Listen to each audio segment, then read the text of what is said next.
Salam satu hobi, satu Nusantara, Putra Serayu Breeding Farm. Jumpa lagi masih dengan saya Yuda Hernugroho di YouTube channel Putra Serayu Breeding Farm. Channel yang akan selalu konsisten membahas seputar ayam aduan.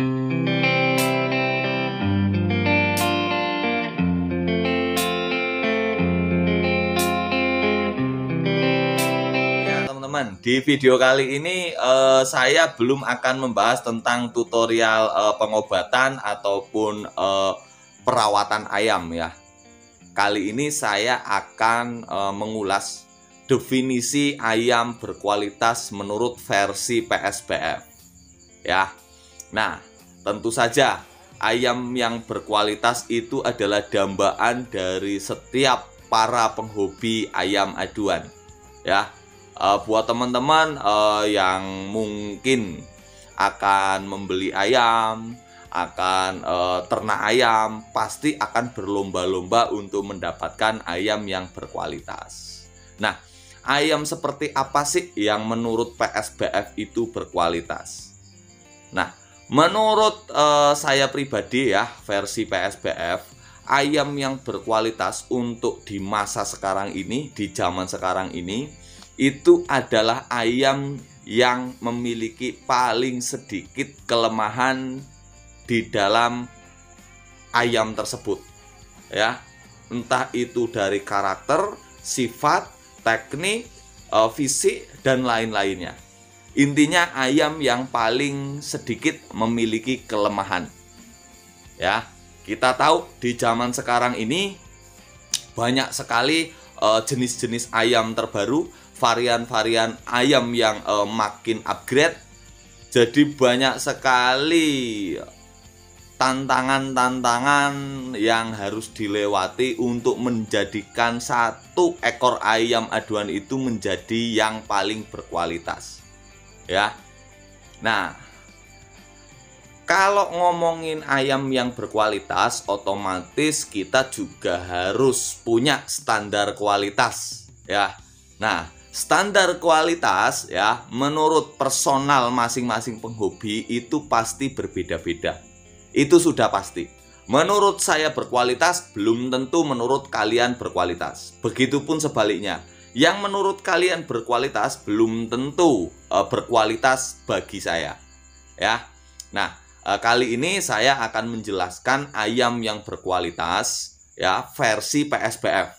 Jadi ini menurut pendapat saya. Ya, nggak boleh didebat ya. Kalau mau kasih saran boleh, tapi nggak boleh didebat. Ini pendapat saya pribadi ya. Ayam yang berkualitas menurut PSBF adalah ayam yang paling memiliki sedikit kelemahan. Nah, sedangkan kita tahu kalau memilih ayam yang berkualitas itu pasti ada tolak ukurnya. Tolak ukur untuk menilai ayam tersebut berkualitas atau tidak menurut versi PSBF adalah yang pertama diukur dari terahnya, dilihat dari terahnya ya. Terah atau silsilah atau keturunan atau bloodline sama saja ya, dari terahnya. Yang kedua dari fisiknya, standar fisiknya ya, yang kedua. Nah, yang ketiga dari pola main ya. Yang keempat dari performa ayamnya pada saat dia bar ataupun bertarung. Yang kelima dari track record atau kemenangan atau prestasi ayamnya ya. Itu standar tolak ukur PSBF dalam menilai seekor ayam berkualitas. Kita bedah satu-satu. Gimana sih cara ngukur ayam berkualitas dari segi terahnya ya, dari segi terahnya. Nah, kita harus menelusuri terah ayam yang akan kita pilih, yang akan kita beli ya. Harus tahu, harus ngukur dari terahnya dulu. Kita harus tahu bapak ibunya, kita harus tahu paling tidak saudara-saudaranya, entah itu kakaknya atau saudara satu tetasannya, atau mungkin adik-adiknya, atau bahkan mungkin kakek neneknya ya. Nah, apa yang perlu kita cari tahu ya? Kita bukan hanya harus tahu wujud dari bapak ibunya, wujud fisik dari saudara-saudaranya, kakek neneknya, bukan.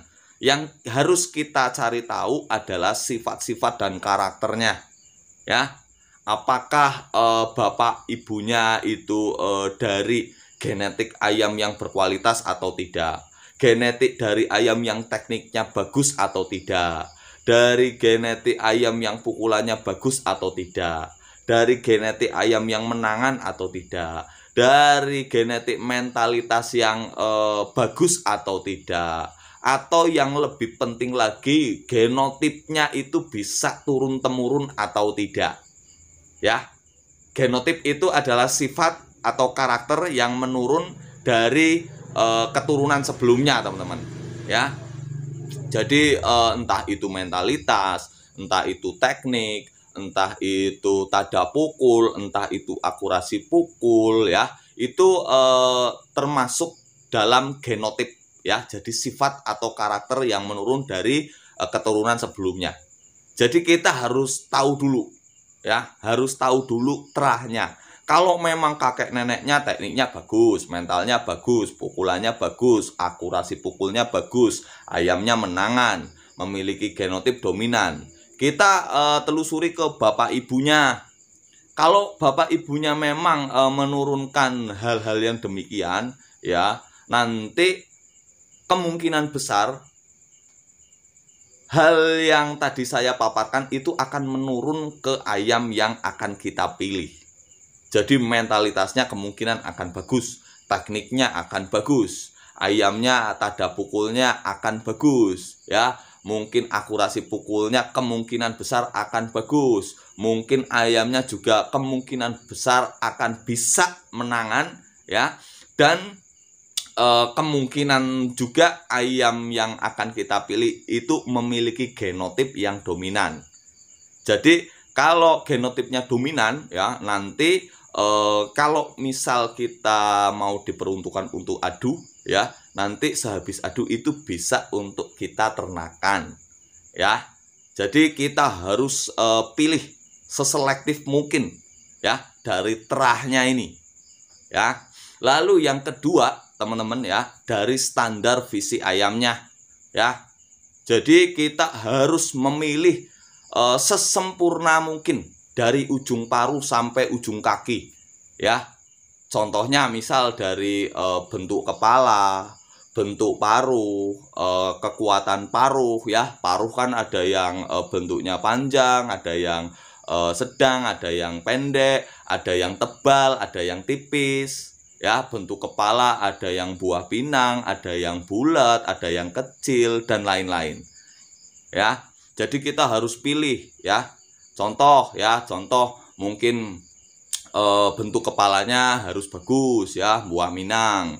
Terus jenggernya harus bagus juga, mungkin kenyal, ya, dan padat, ya. Terus dari segi tulangan, ya, tulangannya harus bagus. Jangan kita pilih ayam yang tulangannya jelek, karena itu tidak masuk standarisasi untuk seekor ayam aduan, ya. Mungkin dari kualitas bulu dan lain-lainnya. Intinya ciri fisiknya kita harus pilih sesempurna mungkin, ya. Memang sih tidak ada yang sempurna, tidak ada ayam yang sempurna. Tapi tidak ada salahnya kita mencoba untuk memilih seekor ayam yang memiliki fisik mendekati sempurna, ya. Dari terahnya kita udah pilih terah ayam yang bagus, yang jelas, ya. Dari ciri fisiknya pun kita juga harus pilih dengan selektif, ya. Syukur-syukur nanti udah milih selektif, ternyata ayam tersebut memiliki katuranggan, ya. Nah, itu nilai plus lagi. Tapi tolak ukur utamanya bukan dari katuranggan. Tapi kalau ada katuranggannya itu adalah nilai plus, bonus lah buat kita, ya. Lalu yang ketiga itu pola main ayamnya, ya. Pola main ayamnya harus sesuai dengan jenis dan kita harus pilih pola main terbaiknya, ya. Teman-teman harus tahu, ya, ada beberapa karakter pola main dari setiap jenis ayam, ya. Contoh, ya, contoh ayam pakoi, ya. Ayam pakoi identik dengan bahasa berakot, ya. Tetapi karakter pola main ayam pakoi pun tidak hanya satu karakter, ya. Jadi ada beberapa subtipe lah, ya, subtipe karakter pola main pakoi. Ada pakoi dengan gaya main yang lock atas, brakot, pundak, ya. Ada pakoi yang mainnya bawah, nyayap-nyayap, nanti mukul dari belakang ke badan, ya. Ada pakoi yang nikus-nikus, nanti mundur dikit, berakot telih, pukul, macam-macam sekali. Kita harus pilih teknik yang terbaik, ya. Nggak boleh melenceng dari jenisnya pula tentunya. Nggak boleh kita milih ayam pakoi, nanti pola mainnya mundur tampar kayak ayam pama, ya nggak boleh. Tidak sinkron dengan jenisnya, ya. Lalu yang keempat, ya, itu dari performa ayamnya, ya. Performa ayamnya, kita harus pilih performa ayam sebagus mungkin, ya. Jadi kita tidak boleh hanya mengandalkan misal tekniknya bagus, tapi kita mengesampingkan pukulan, kita mengesampingkan akurasi pukul, kita mengesampingkan tada pukul, nggak boleh. Jadi antara teknik yang bagus, pukulan yang bagus, akurasi pukul yang bagus, tada pukul yang bagus, itu harus terpenuhi, ya, harus terpenuhi. Pada intinya kita harus cari yang sesempurna mungkin, ya, yang mendekati sempurna. Intinya minim sekali kelemahan lah, ya. Nah, yang kelima itu dari track record atau dari kemenangan atau prestasi ayamnya. Nah, ini yang kadang-kadang menjadi batu ganjalan kita untuk mencari ayam yang berkualitas, ya. Karena kita tahu track record atau kemenangan atau prestasi itu tidak hanya ditunjang dari kualitas seekor ayam, tapi dari rawatan ayamnya, dari cara gandengin ayamnya, dari eksekusi akhir ayamnya, ngebotohin, ya. Nah, ini pengaruh sekali, pengaruh juga. Jadi tidak hanya dari faktor ayamnya saja. Nah, apa yang harus kita teliti, ya, dari unsur terakhir ini, track record ini? Jadi gini teman-teman, ya. Di zaman sekarang ini itu banyak sekali jenis-jenis ayam dengan pola main atau karakter pola main yang berbeda-beda, ya. Ada pakoi dengan ciri khas brakotnya, ada pamah dengan ciri khas mundur tamparnya, lari tamparnya, ada ayam mangon dengan ciri khas anti locknya, dan masih banyak lagi jenis-jenis lainnya dengan karakter khasnya masing-masing. Nah, sedari begitu banyaknya jenis ayam dan pola main atau karakter main ayam, ya, itu ternyata ada rantai temu patennya, teman-teman, ya. Ada teori rantai temu paten, dan itu memang teori itu memang 70% nyata, ya. 70% saya bilang nyata. Ya, teman-teman udah tahu apa belum rantai gandeng pola karakter ayam? Kalau belum tahu nanti dilihat di konten sebelumnya, ya. Nanti saya sematkan di video ini di deskripsi. Nanti teman-teman bisa lihat rantai temu paten gandengan, ya, dari masing-masing jenis ayam dan karakternya. Kita persingkat, ya. Misal ayam mangon, teman-teman, ya, ayam mangon. Gimana sih kita cari ayam mangon yang berkualitas? Kalau kita terahnya udah dapet yang bagus, ciri fisiknya kita udah dapet yang bagus, yang mendekati sempurna, ya, dari ujung paruh sampai ujung kaki. Pola mainnya udah bagus juga, ya. Jadi pola mainnya anti locknya bagus, speednya bagus. Terus performanya juga udah bagus dari segi pukulan yang powernya gede, akurasinya pas, tada pukulnya yang bagus, ya. Kalau kita udah pilih ini, gimana ini dari sudut pandang track record atau kemenangannya? Nah, nih, ya, ini yang sedikit agak susah, ya, susah. Jadi gini teman-teman, kita tahu ayam jenis mangon itu memiliki kelemahan, ya, memiliki kelemahan yaitu tekniknya anti lock, ya. Anti lock ini akan lemah ketika ketemu dengan ayam dengan karakter berakot, ya. Kita sama-sama tahu semua lah ya. Di konten rantai temu gandeng pun sudah ada. Jadi ayam anti lock kalau ketemu ayam yang super lock itu bisa enak. Jadi begitu dia di lock, ngelepas, mundur, mukul. Nanti si super lock ini bisa jadi buat mainan sama ayam anti lock, ya, sama ayam mangon. Bisa jadi yang super lock ini jadi seperti kayak untulan. Tetapi beda cerita ketika ayam mangon anti lock ketemu dengan ayam pakoi dengan speed yang bagus dan brutal. Ya, sudah banyak sekali contoh-contoh pertandingan-pertandingan antara mangon dan pakoi, ya. Ada yang pakoi menang, ada yang mangon menang, dan itu silih berganti. Itu rival bebuyutan antara mangon dan pakoi, ya. Mangon dan pakoi, pama dan pakoi itu adalah rival bebuyutan di Thailand, ya. Nah, kalau sesuai dengan definisi saya, ya, ayam yang paling memiliki sedikit kelemahan. Jadi kelemahan ayam mangon ini adalah jika ketemu dengan ayam pakoi ini persentase kemenangannya tidak akan terlalu tinggi, ya. Bisa prediksinya itu pakoinya akan 70% mendominasi, akan menang lah prediksinya, ya.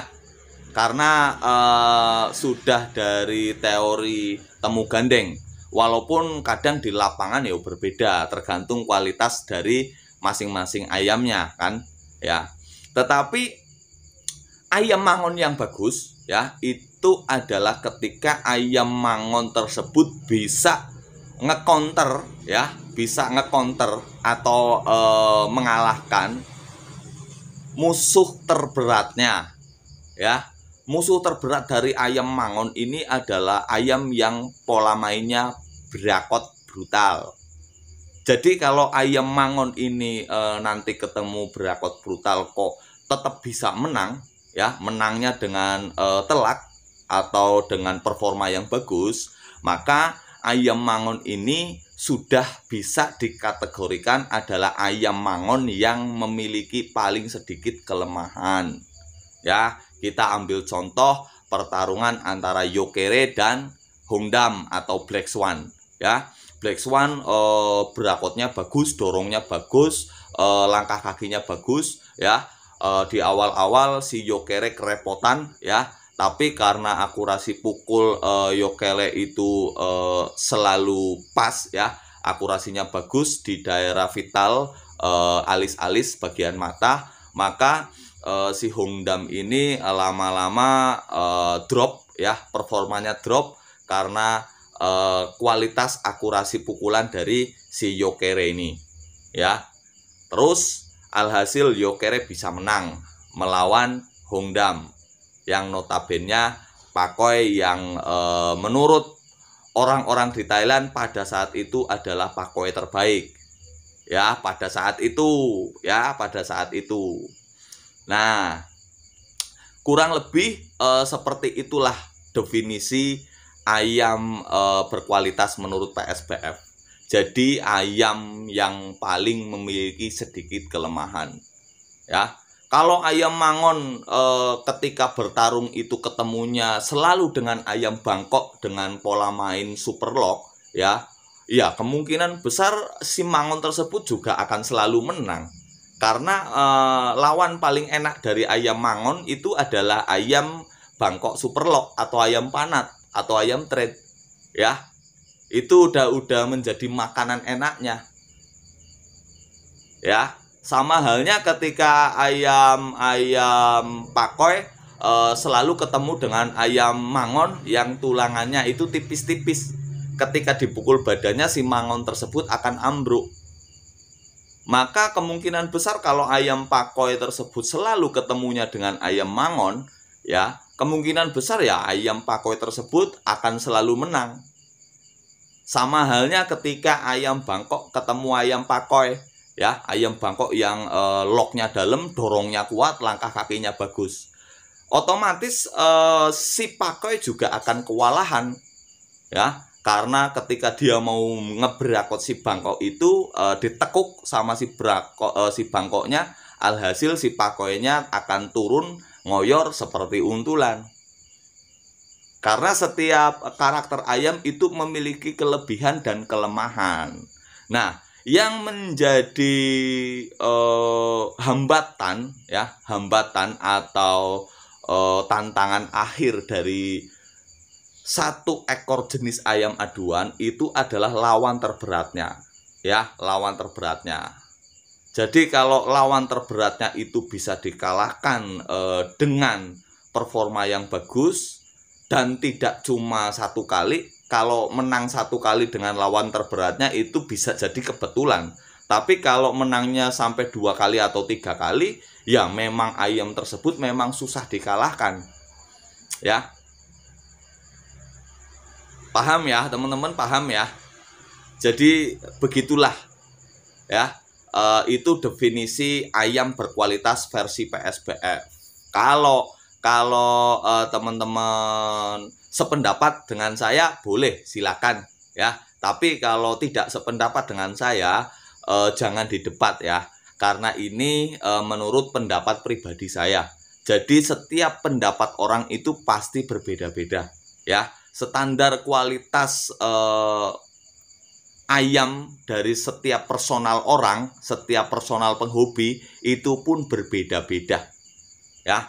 Seperti yang saya utarakan tadi, ayam bagus menurut kalian belum tentu bagus menurut saya. Begitupun sebaliknya, ayam bagus menurut saya, berkualitas menurut saya, belum tentu juga berkualitas juga menurut kalian.